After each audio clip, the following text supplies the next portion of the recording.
Jadi hidup tuh ada button play sama pause-nya. Oh, nggak bisa gitu dong. Itu namanya egois ya. Tidak semudah itu, Ferguson. Hubungannya sih katanya baik-baik aja. Dia berteman kok, nggak HTS-an.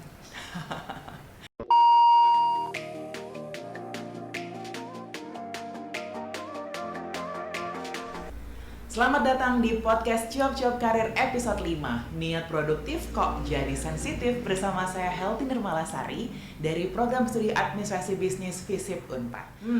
Ini adalah bahasan yang menarik sekali buat teman-teman yang sebenarnya setelah lulus kerja niat banget gitu ya, pengen ngasih suatu hal ke dunia untuk produktif, tapi ternyata seiring berjalannya waktu kok banyak hal yang bikin jadi sensitif. Oke, kita akan coba jawab pertanyaan-pertanyaan tentang seputar work-life balance bersama saya Helty Nirmalasari dan tim CDC Unpad. Pentingnya menjaga keseimbangan karir dan juga kehidupan pribadi ini sebenarnya berawal dari kita tuh setiap hidup ada fasenya. Dan saat kita hidup, kita nggak mungkin hidup doang terus memenuhi kebutuhan hidup kita tanpa kita bekerja. Maka dari itu, konteks dari bahasan kita pada kali ini ialah memastikan bahwa kita sebagai pekerja, begitu ya, karena Unpaders di sini akan menyiapkan karir ke depannya atau saat ini sudah berkarir tapi kemudian lagi di persimpangan nih. Jadi dalam hal ini kita akan bahas seberapa penting keseimbangan karir antara pekerjaan dan kehidupan pribadi kita. Oke? Oke, pada kali ini kita akan coba ngejawab pertanyaan-pertanyaan yang paling sering muncul atau frequently asked question dari Unpaders seputar work-life balance. Ada 9 pertanyaan yang sudah teman-teman tim CDC siapkan. Kita mulai dari pertanyaan yang pertama.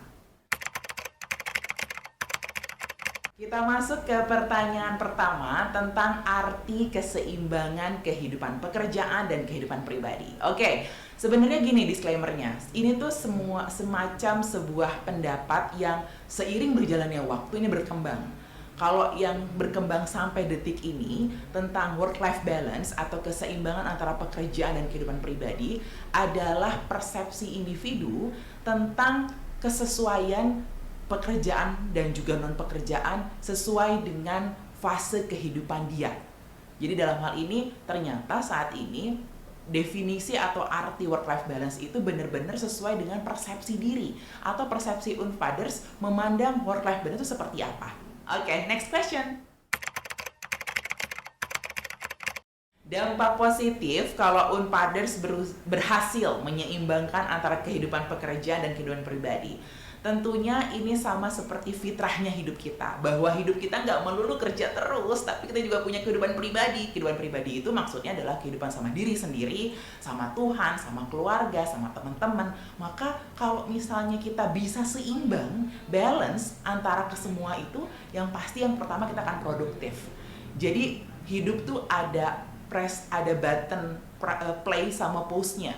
Kalau misalnya kita sudah masuk ke dalam durasi waktu bekerja, ya kita fokus di kerjaan. Tapi juga nggak bisa kerja terus, kita harus pause, tekan dulu tombol pause-nya untuk nanti kita beralih ke kehidupan kita. Untuk kita bertemu dengan diri kita sendiri, untuk kita coba memahami kebutuhan diri sendiri, sampai juga dengan urusan kita dengan Tuhan. Karena kita harus tahu dulu nih, kita tuh punya kebutuhan fitrahnya, itu kita nggak cuma bekerja doang, tapi juga ada kebutuhan untuk diri sendiri, kebutuhan dengan Tuhan, dengan keluarga, maupun dengan teman-teman di luar pekerjaan kita. Kalau misalnya kita bisa seimbang di hal itu, maka kita bisa lebih produktif. Pekerjaan itu lebih menyenangkan karena kita nggak jadi overwork, nggak jadi terus-terusan ngerjain itu terus tanpa kita tahu sebenarnya ada kehidupan yang lain, dan kita juga nggak bisa terus-terusan mikirin itu terus tanpa ada jeda. Itu dampak positif. Selanjutnya, kalau ada dampak positif, tentunya akan ada dampak negatifnya. Nah, apa sih dampak negatif kalau kita terus-terusan kerja tapi kita nggak punya fase untuk kehidupan pribadi kita? Kita masuk ke bahasan apa sih dampak negatif kalau kita fokus banget ke dunia kerja, ke urusan pekerjaan, tapi lupa sama kehidupan pribadi. Ini tuh yang pastinya nggak boleh ya. Karena apa? Karena balik lagi, fitrahnya hidup kita bukan cuma untuk mikirin dan ngelakuin kerjaan doang. Sehingga apa sih yang akan terjadi kalau misalnya kita fokus ke pekerjaan? Secara riset, pekerjaan kita malah jadi nggak produktif. Pekerjaan kita malah jadi ada pada fase monoton, gitu-gitu aja. Karena kita nggak punya jeda, kita nggak punya fase untuk beralih. Coba di luar sana ada ide apa ya yang untuk mendukung pekerjaan kita? Coba ada skill keterampilan apa nggak ya yang sebenarnya bisa jadi inovasi untuk nanti pekerjaan kita? Itu dampak negatifnya. Selanjutnya, kalau kita sebaliknya fokus sama kehidupan pribadi kita, sedangkan kita nggak mikirin pekerjaan kita, apa ya dampak negatifnya? Selanjutnya, kalau kita terlalu fokus sama kehidupan pribadi kita sehingga kita mengabaikan kehidupan pekerjaan, pastinya ini juga berdampak negatif. Kita nggak bisa hidup selfish kayak gitu. Kehidupan pribadi ingin dipenuhi, tapi kita nggak mau kerja. Oh, nggak bisa gitu dong. Itu namanya egois ya. Tidak semudah itu, Ferguson. Dampak negatifnya sebenarnya pastinya adalah pemenuhan kebutuhan hidup kita juga jadi nggak terpenuhi. Pasti kalau misalnya kita tahu konsekuensi dari benefit dari kita bekerja adalah mendapatkan keuntungan.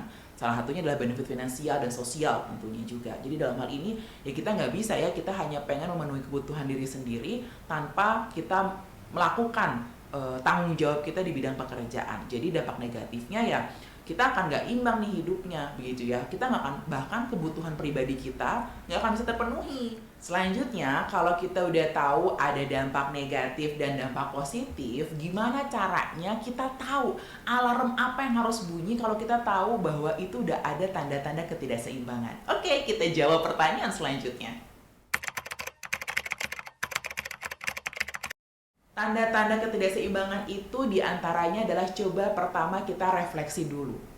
Kalau kita flashback sekitar 6 bulan, 1 tahun, 2 tahun ke belakang, kita melakukan pekerjaan yang sama berulang-ulang, gitu-gitu aja dan sekedar jadi rutinitas apa enggak. Itu tanda ketidakseimbangan yang pertama. Yang kedua, kita perlu evaluasi tuh. Kalau misalnya pekerjaan kita memang rutin, kita melakukannya gitu-gitu aja apa enggak? Adakah inovasi yang kita masukkan dalam pekerjaan kita? Kalau kita nggak punya inovasi, jadi hanya sekedar ritual, itu jadi warning bahwa kita udah nggak seimbang. Yang ketiga, kita jadi nggak punya energi. Datang ke kantor atau bangun tidur memulai hari jadi nggak punya energi. Karena apa? Karena kita udah tahu apa yang mau kita lakuin. Itu kurang lebih 3 tanda-tanda kalau misalnya kita udah nggak seimbang antara kehidupan pribadi dan juga kehidupan pekerjaan. Kalau udah tahu itu nggak seimbang, terus gimana nih caranya kalau kita untuk meninggalkan pekerjaan kita dan mulai coba untuk perhatian sama urusan kehidupan pribadi?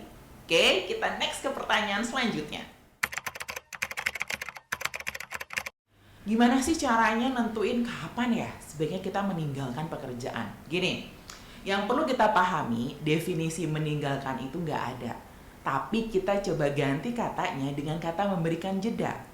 Oke, untuk seimbang itu bukan artinya ada 1 bulan kita full kerja, nggak pernah kebutuhan pribadi kita dipenuhi, kemudian selanjutnya kita full untuk pribadi, nggak pernah kehidupan pekerjaan dilakukan, nggak gitu. Tapi dalam hal ini, setiap kurun waktunya kita punya jeda, gitu ya. Jeda inilah yang jadinya bisa membuat kita jadi seimbang.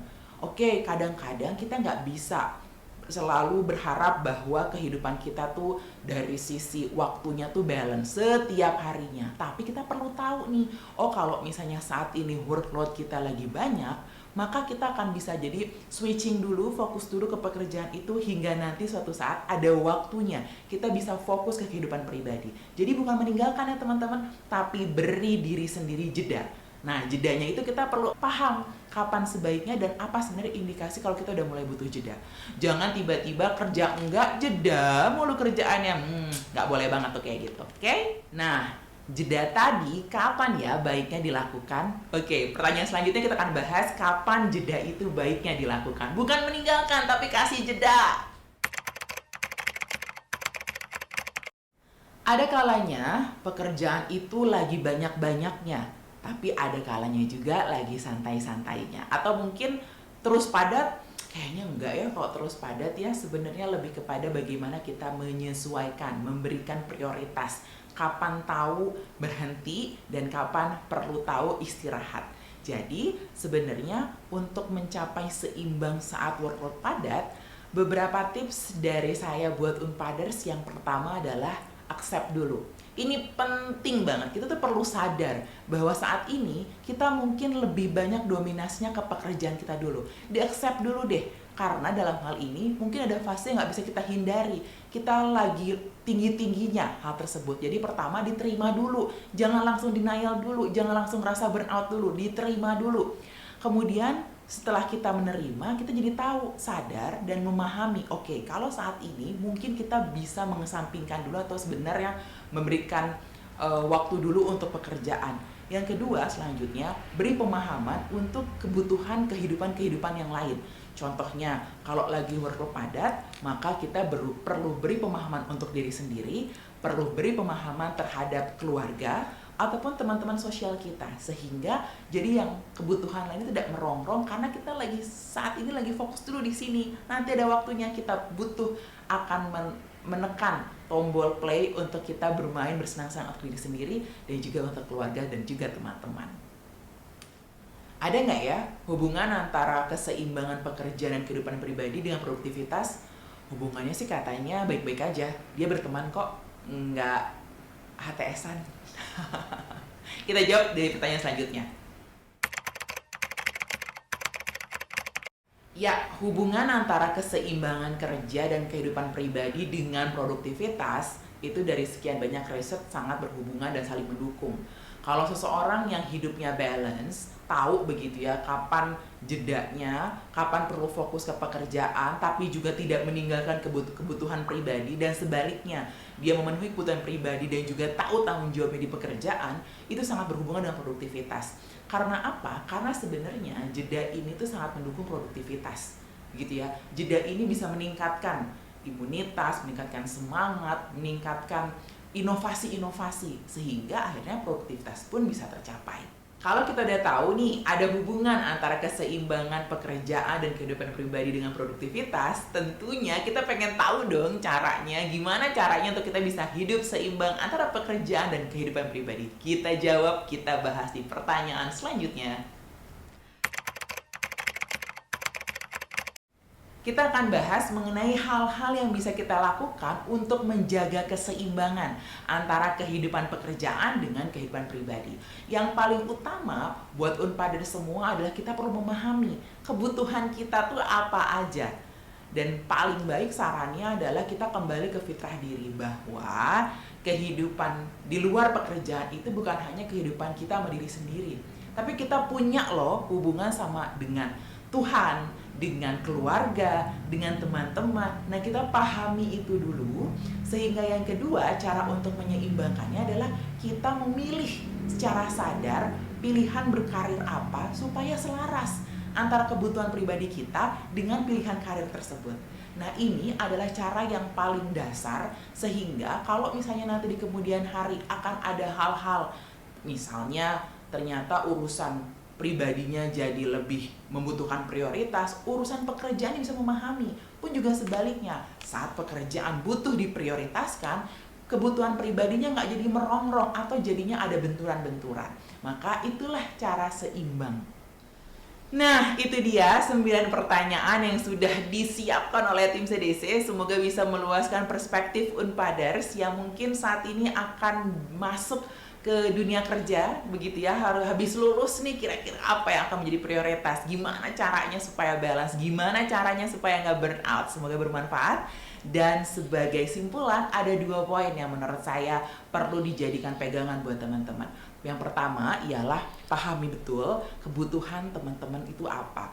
Unpaders punya kebutuhan apa sih? Ingat, kebutuhan kita setelah lulus itu bukan hanya bekerja doang loh. Kita punya kebutuhan pribadi, kebutuhan untuk diri sendiri, kebutuhan berhubungan dengan Tuhan, kebutuhan berhubungan dengan teman-teman sosial kita, dan juga atas kebutuhan tersebut bagaimana sebenarnya kita menyelaraskan dengan pilihan kita berkarir. Semoga bermanfaat, semoga bisa meluaskan perspektif, dan sampai jumpa di podcast Cuap-Cuap Karir selanjutnya. Terima kasih, semoga bermanfaat. Dadah!